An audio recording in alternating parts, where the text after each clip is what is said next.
So mga tropa, diskumpiyado ako sa nabili kong thermostat, pero bago to, kaso ayaw pa rin gumana ng aircon ko eh. So dito na natin siya testingin sa refrigerator. So contact lang to mga tropa, sabi ng tropa contact lang to. So pag malamig na siya, siyempre ito yung sensor. Pag malamig na siya, may tutunog dito, may magkiklik dito para ma-disconnect to, diba? Tama. So pag na-disconnect to, mawala na ng connection to. So sa ngayon, tingnan natin to sa tester natin.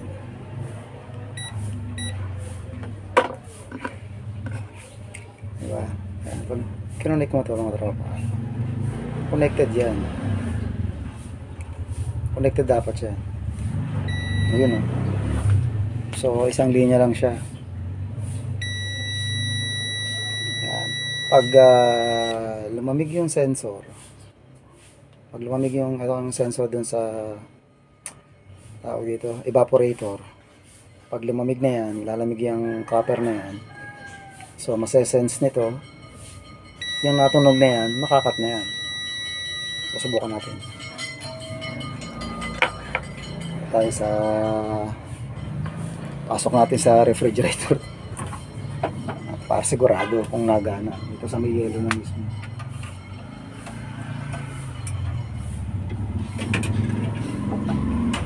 Kaya na sa taas.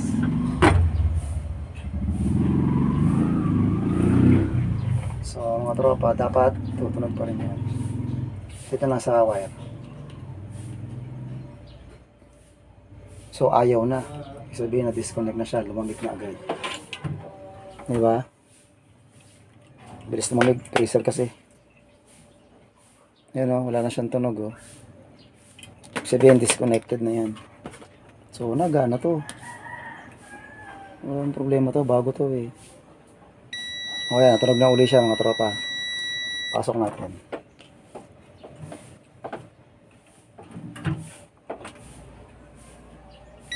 Yan o, tunog.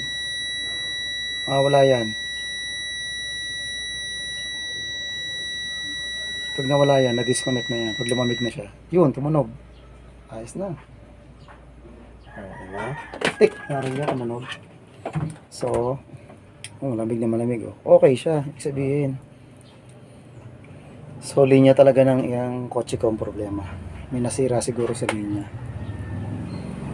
Pero, at least okay ito mga tropa. Okay itong thermostat na to. Balik na natin.